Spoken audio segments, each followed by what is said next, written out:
Պարոն Պապյանը, այն ինչ տեղի է ունենում հիմա Իրանի եւ Իսրայելի միջև, դուք ինչպես եք մեկնաբանում, արդյոք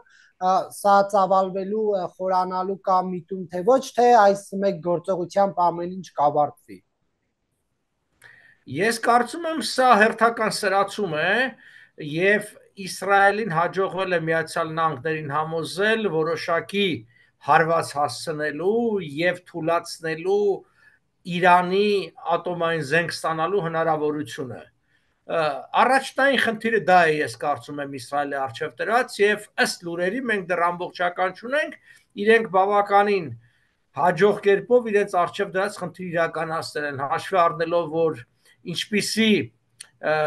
նյութական վնասներ են պատճառել հենց ուրանիումի հարստացման կենտրոններում, լաբորատորիաներում, ինչպես նաև մասնագետների եւ բարձրաստիճան զինվորականների ու պաշտոնական անձանց ոչնչացման հարցում։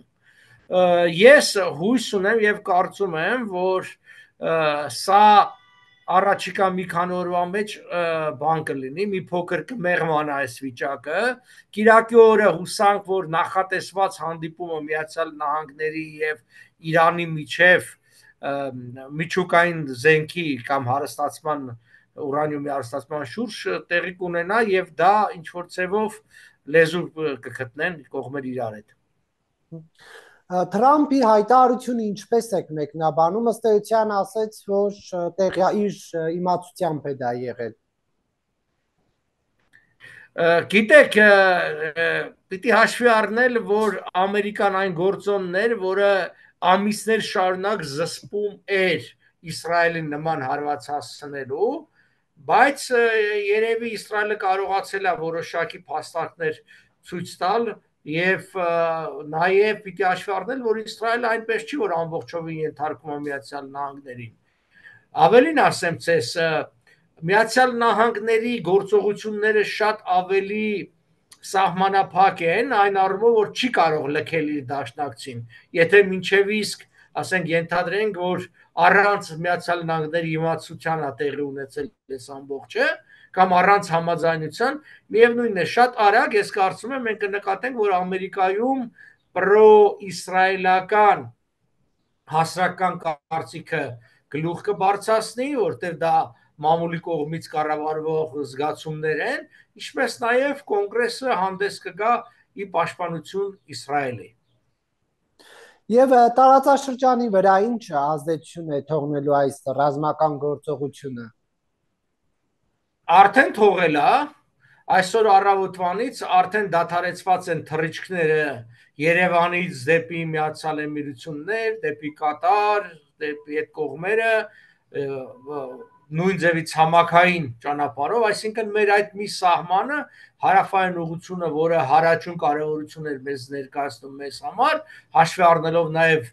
Վրաստանի Սեթևե դիրքորոշումը բեռնափոխադրումների հարցում, հիմա ավելի բարդանում, այսինքն արդեն իսկ այդ ազդեցությունը կա։ Մյուսը նաև որ անվտանգային առումով լուրջ հետևանքներ է թողում, որովհետև աշխարհը կենտրոնացած լինելով Իրանի վրա, Ադրբեջանը մնում է մի տեսակ ավելի ստվերում, առավել եւս ինքը կարող է նպաստավոր իր համար իրավիճակ կերտել, եթե այն լուրերը, որոնք այդպիսի լուրեր աչքովս ընկավ, եթե այն լուրերը, որ Ֆիզուլի եւ Բերձորի օդականներից իսրայելական օդանավերը օդ են բարձացել եւ ռմբակոծել են Իրանի տարածքը, եթե դա հաստատվի, սա նշանակում է Ադրբեջանը մեծ խաղի մեջ է մտել, ինքը կարող է մեծապես շահել, եթե Իրանին ջախջախեն եւ խեղճացնեն, բայց նաեւ ինքը գնում է մեծ ռիսկային խաղի, որտեվ Իսրայելին չի կարող լուրջ հարված հասցնի Իրանը, բայց Ադրբեջանին կարող է ոնց որ ասած վրեժ լուծել, ինչպես նաև սեփական ժողովրդի աչքում իր վարկը բարձրացնելու համար այդ գործողությունների դիմեն։ Կրկնում եմ, եթե այդ լուրերը ճիշտ են, մենք դեռ հավաստի բաներ չգիտենք։ Իսկ դա ինչքանով կարող է իրատեսական լինել։ Շատ հնարավոր է, որովհետև երբ որ մենք նայում ենք 3 օդանավական էին կառուցել, չէ՞ մեկ էլ Լաչինում են կառուցել, դրա կարիքը չկա տնտեսական առումով, բնակչության թվի առումով չկա։ Եվ այդ ժամանակ էլ որ կառուցվում էր, բոլորը ասում էին, որ սա ռազմական կիրառման պիտի լինի, եւ հենց այն էր, որ միայն Հայաստանի արժի, տեսեք, լուր տարածվեց մի շաբաթ առաջ, եթե հիշում եք, 40 կարծեմ GF-17-ա կոչվում, այդ պակիստանյան օդանավերի գնման վերաբերյալ, դեռ չի գնել, բայց այդ գործընթացի մեջ է, 4.5 միլիարդ դոլարի Ադրբեջանը այդ օդանավերն առնի։ Ակնհայտ է, չէ, որ նման օդանավերի գնումը այդ քանակությամբ հաստատ Հայաստանի դեմ չի։ Մենք ասում ենք, որ նման բան, ասենք, կարա լինի Իրանի դեմ առաջին հերթին, միգուցե հետագայում նաև Ռուսաստանի դեմ, բայց ոչ Հայաստանի։ Եվ երբ որ մենք նայում ենք այն զինատեսակները, որոնք գնում է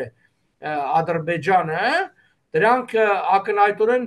ոչ միայն եւ ոչ այնքան Հայաստանի դեմ են ուղղված։ Իսկ 2.500 կիլոմետր գնացող դրոնը իր ինչին է պետք։ Դա միայն պետք է, եթե նպատակ ունի հարվածելու Իրանի տարածքին։ Մյուս կողմից այն ոգևորությունը, որ այսօր կա Ադրբեջանում, այսպես իրանց հաղթական, իրենց տարածաշրջանին նային ինչ-որ դերակատարություն են վերապահում, նաև են հավակնությունները, որ ունեն Իրանի տարածքի պատմության, անցյալի, մշակույթի նկատմամբ, միանգամայն կարա լինի։ Ալիևը հաստատ կորցնում է իրականության զգացողությունը, այնպես որ ինքը կարա մեծ ռիսկերի գնա, մեծ ձեռքբերումների ակնկալիքով։ Եվ Նիկոլ Փաշինյանին մտահոգում է այս ամեն ինչը, նա նշում է, որ մեջ բերեմ Հայաստանի վարչապետի խոսքերը, հարցականի տակ է դրվում այն փխրուն կայունությունը, որն ունենք մենք տարածաշրջանում,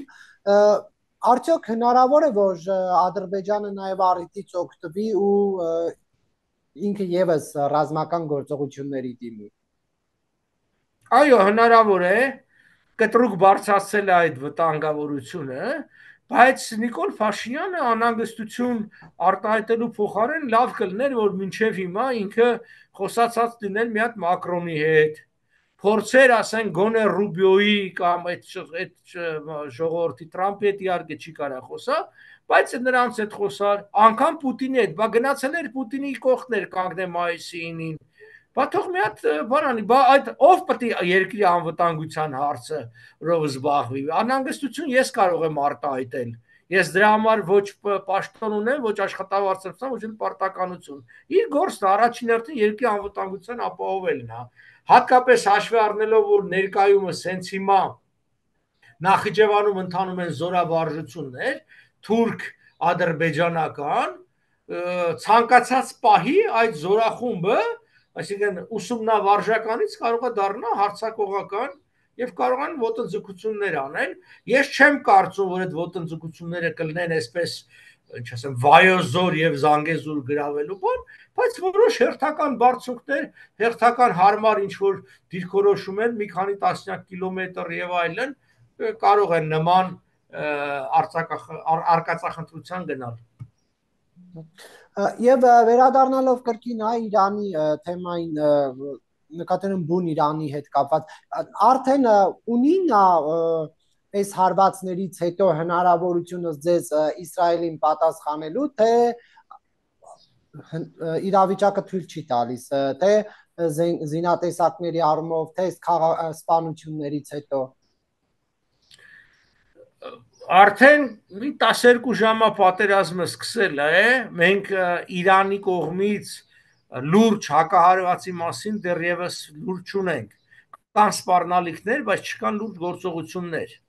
Այստեղից եզրակացություն երկու բան։ Կա քաղաքական անորոշություն, իրենք չգիտեն իրանց դիմացը ով է կանգնած։ Այսինքն Իսրայելը, եթե օրինակ Իսրայելին հարվածեն, արդյոք Իսրայելը միայնակ կմնա, թե Միացյալ Նահանգները կկանգնեն Իսրայելի թիկունքին։ Իմ համոզումը, որ կկանգնեն Միացյալ Նահանգները, անկախ նրանից իրենց համաձայնությամբ, թե ոչ իրենց համաձայնությամբ Իսրայելը խփել Իրանին, իրանք դաշնակիցներին չեն լքում, հատկապես Իսրայելի նման դաշնակիցին չեն լքում։ Մյուս կողմից զուտ տեխնիկական առումով շատ լուրջ վնասներ են հասցվել, բալիստիկ հրթիռներ են ոչնչացվել, կառավարման կենտրոններ, զորահրամանատարներ։ Դրա համար առայժմ զուսպը շատ հավանական է, որ որոշ գործողությունների գնա, այն առումով, որ սեփական ժողովրդին ցույց տա, որ հակարվածա տվել, բայց նաև մեծ վնասներ չպատճառի Իսրայելին, որպիսի ավելի մեծ զայրույթի չարժանանա Իսրայելի եւ Միացյալ Նահանգների կողմից։ Այո։ Շնորհակալություն, պարոն Պապյան։ Խնդրեմ։